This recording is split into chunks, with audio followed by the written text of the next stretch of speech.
Baik, analisis tren ini kita akan membicarakan terkait dengan deret berkala dan peramalan. Jadi dalam deret berkala dan peramalan ada analisis tren, ada variasi musim, ada analisis siklis, dan juga ada bagaimana penggunaan analisis trennya. Jadi nanti hubungannya, kenapa kita mempelajari analisis tren untuk mengestimasi atau meramalkan atau merencanakan nilai di masa mendatang.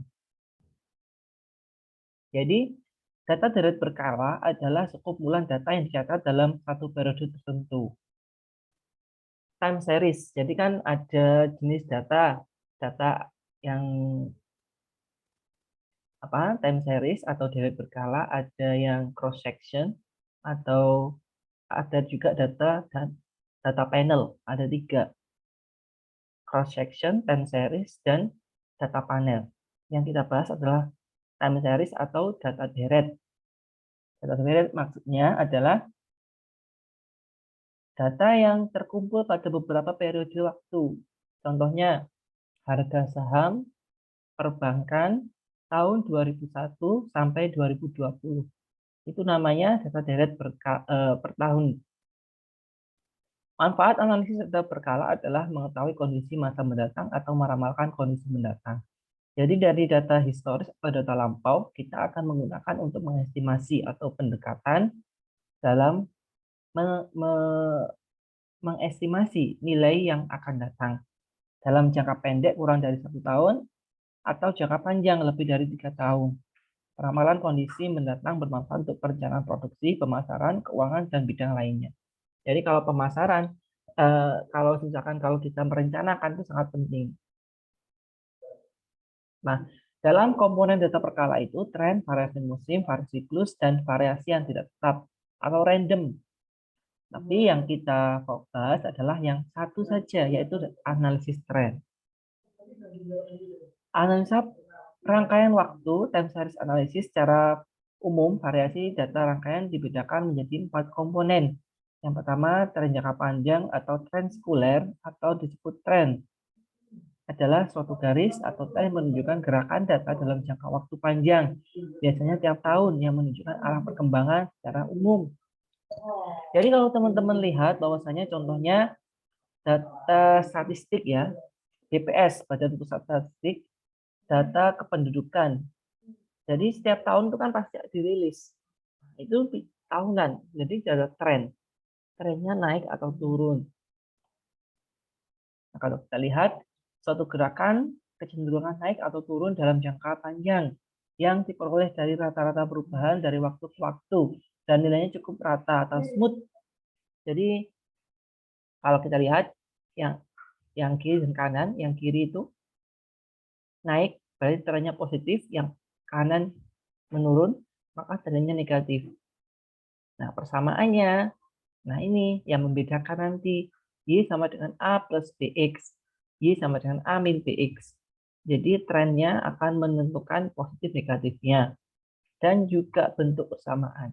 Jadi inilah yang akan kita gunakan untuk meramalkan persamaan ini, Y sama dengan A plus BX. Nah, yang akan kita cari adalah A dan B-nya.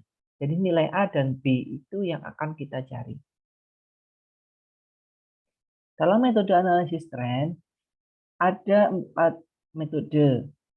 Metode semi rata-rata, metode kuadrat terkecil, metode tren kuadratis, dan metode tren eksponensial. Yang paling sering biasanya digunakan adalah least square method. Biasanya yang paling sering digunakan. Yang pertama, kita akan memasuki metode semi rata-rata. Yaitu caranya bagaimana? Kita bagi menjadi 2 bagian. Yang selanjutnya, hitung rata-rata, hitung, dan letakkan di tengah kelompok. Jadi kita membentuk K1 dan K2 menjadi nilai konstanta atau A dan letak tahun merupakan tahun dasar. Hitung selisih K2 min K1. Jika K2 min K1 hasilnya lebih dari 0, maka hasilnya tren positif. Dan sebaliknya jika hasilnya kurang dari 0, maka trennya negatif. Menghitung perubahan tren dengan rumus. Nah, kita mencari betanya, berarti K2 min K1 dibagi tahun dasar K2 dikurangi tahun dasar K1. Maka kita masukkan rumus Y sama dengan A plus BX. Nah, kalau kita lihat, kita ilustrasikan. Jadi ini ada data pada tahun 2001 sampai 2006. Untuk membentukkan kita bagi dua untuk mencari K1 dan K2. K1-nya di tengah-tengahnya. Maka ketemu K1-nya 2002 dan K2-nya ketemu 2005. Maka rata-ratanya rata-rata didapatkan dari mana ini kira-kira?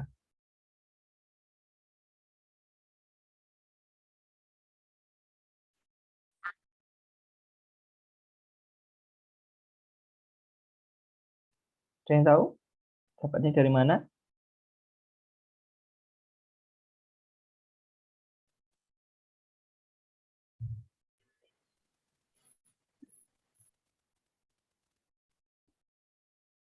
Jadi ini nilainya 2001, 2002, 2003. Jadi total terus dibagi 3. Hasilnya 4,93. Dan yang bawah juga seperti itu. Ini di total dibagi 3. Ketemu 6,67. Nah, untuk menyusun nilai dasar X, maka ketika kita memilih tahun 2002, maka kita anggap tahun dasarnya 0. Maka sebelumnya berarti min 1, setelahnya berarti plus 1. Sama juga seperti ini.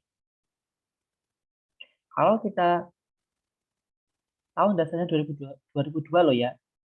Dan kalau tahun dasarnya 2005, berarti ya yang 0 itu 2005. Sebelumnya berarti min 1, min 2, min 3, min 4 seperti di tabel. Dan setelahnya adalah plus 1. Nah, kita lihat, kita masukkan ke persamaan. Kalau kita menggunakan yang 2002, maka Y sama dengan 4,93, berarti konstanta atau A, beta. Nah, kita cari betanya dulu. Betanya 6,67 K2 dikurangi K1 dibagi tahun dasar 2005 dikurangi 2002. Maka ketemu 0,58. Anda mau pakai yang Y 2002 atau Y 2005 itu sama saja. Bisa hasilnya sama nanti.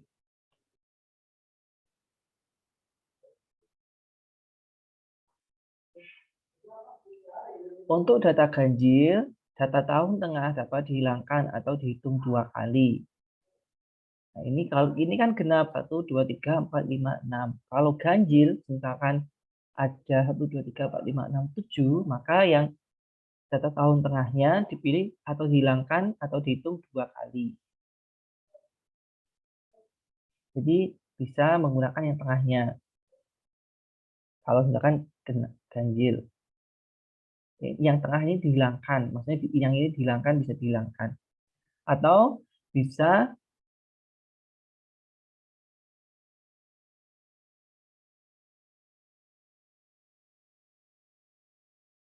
dihitung 2 kali. Ini contohnya.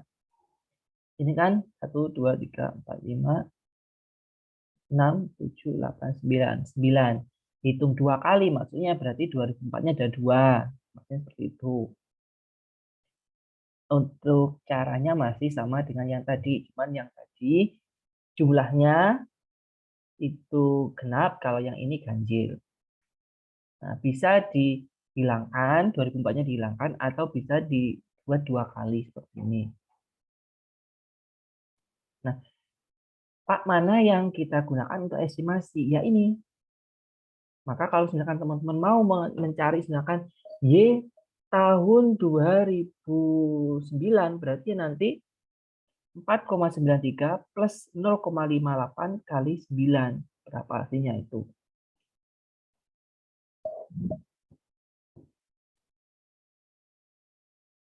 Ini juga nanti bisa dimasukkan ke persamaan. Y-nya berarti menjadi berapa? Y sama Y 2000 berapa ini? 2002 ya. 131 plus betanya B-nya 5,45 kali X. Nah, ini untuk tahun dasarnya 2002, ini tahun dasarnya 2006. Nah, ini maksudnya peramalan tahun 2009. 2009 itu kan setelahnya 2008. Kalau kita menggunakan yang 2002, maka 1, 2, 3, 4, 5, 6, 7. Jadi 2008 itu nilai X tahun dasarnya adalah 7. Maka kita masukkan 7X-nya. Ketemu 169,15. Kalau misalkan yang ini ramalan tahun 2009, kita tahun dasarnya pakai 2006 ya. Berarti kan 2009 berarti tinggal 1, 2, 3. X-nya 3. Sama hasilnya. Baik yang menggunakan tahun dasar 2002 maupun tahun dasar 2006.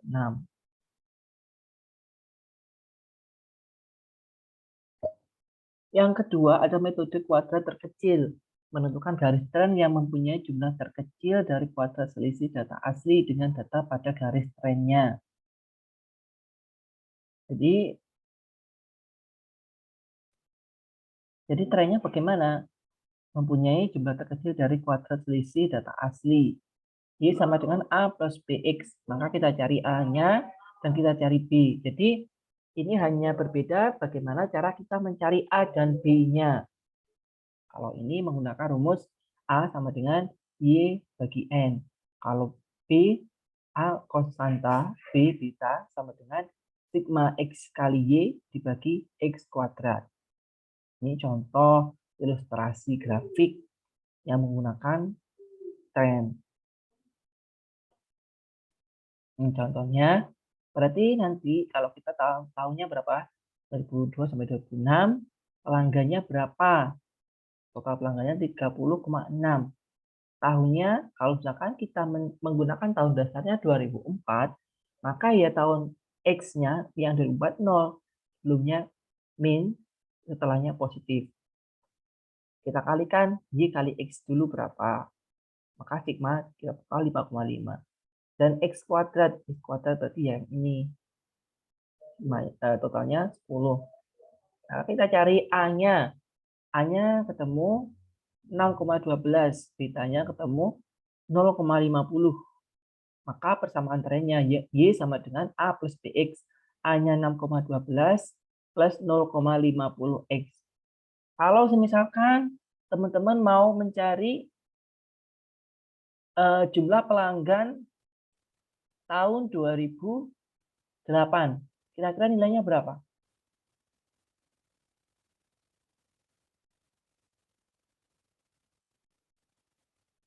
Saya bisa jawab?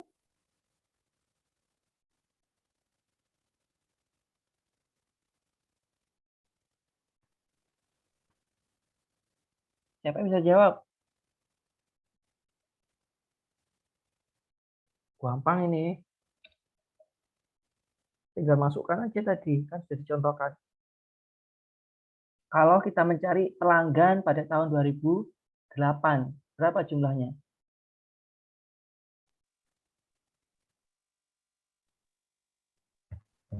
7.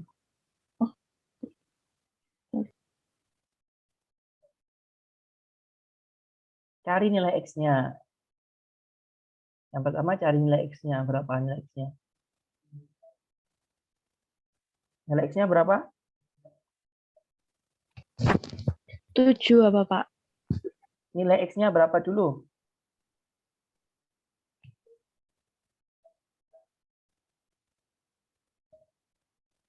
Nilai X-nya yang ini loh.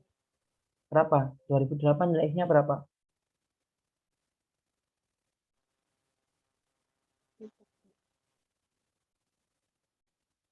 Berapa? Gak apa-apa, salah. Gak usah takut. 3, 4. 4. 4.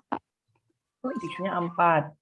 2007 X-nya 3, 2008 X-nya 4. Maka kita masukkan Y sama dengan 6,12 plus 0,50 kali 4. Hasilnya berapa? 8,2. Teman-teman kan punya HP. HP kan ada kalkulatornya. Dipakai dong. Namanya statistik kan.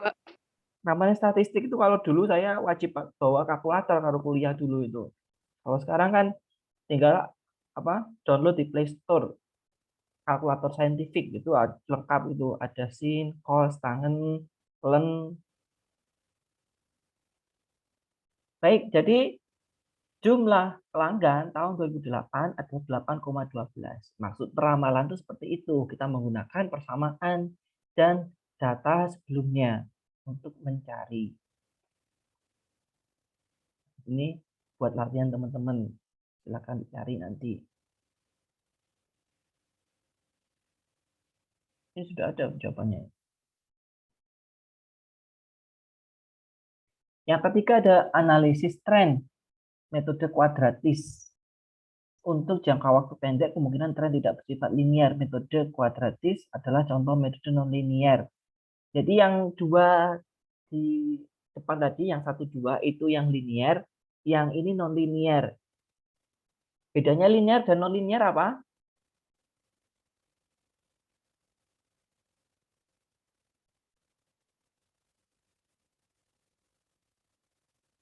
Apa bedanya?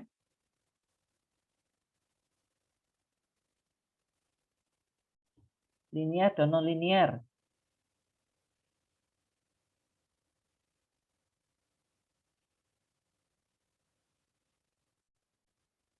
Halo? Bisa nggak? Lupa atau belum tahu?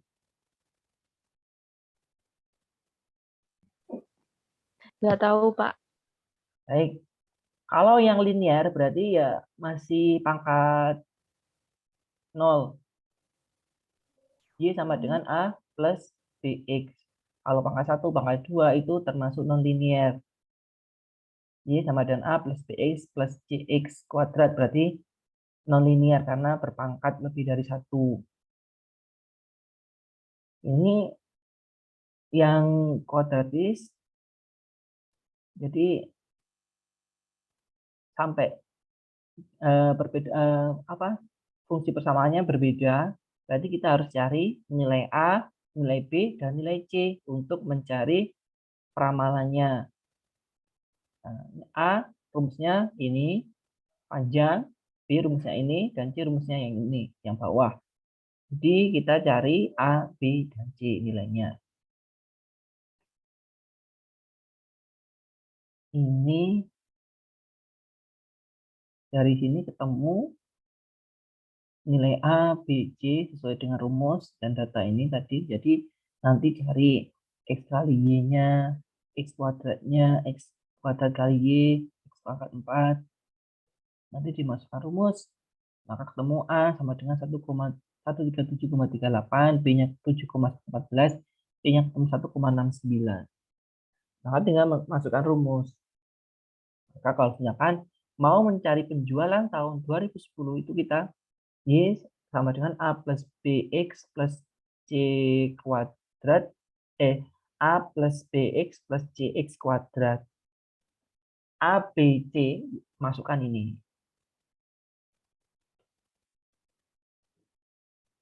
Nah ini kalau mencari 2008, maka Y atau penjualannya ketemu 193.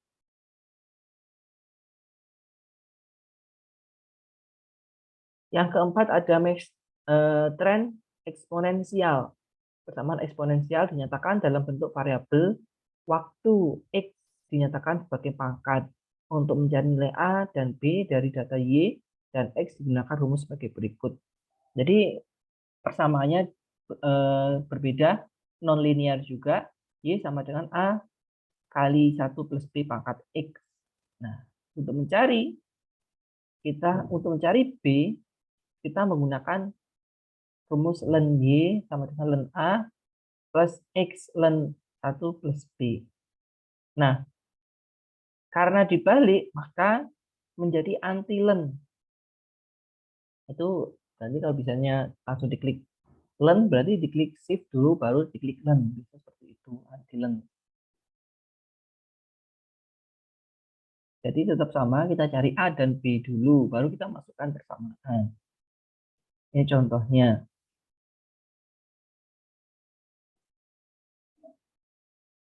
Bagaimana kita memilih tren yang baik dari keempat tadi? Dalam memilih metode tren yang baik dapat digunakan ukuran ketepatan. Ukuran ketepatan adalah seberapa tepat sebuah alat peramalan tersebut menduga kejadian yang sebenarnya. Alat ukur yaitu sigma Y min Y, pangkat kuadrat, paling kecil. Ini contohnya ya. Ini contohnya data menggunakan persamaan semi.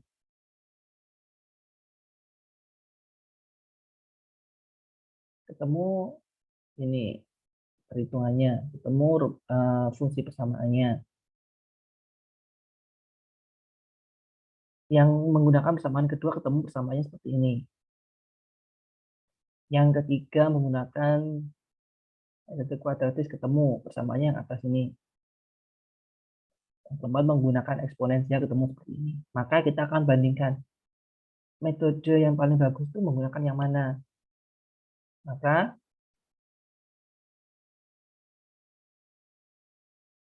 kita teman-teman cari totalnya dulu ya.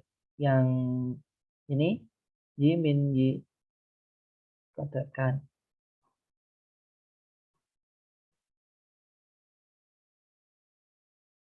Jadi kalau misalkan Y 2000 maka ketemu 120 perhitungan dari sini. Dimasukkan berarti kan X-nya min 2.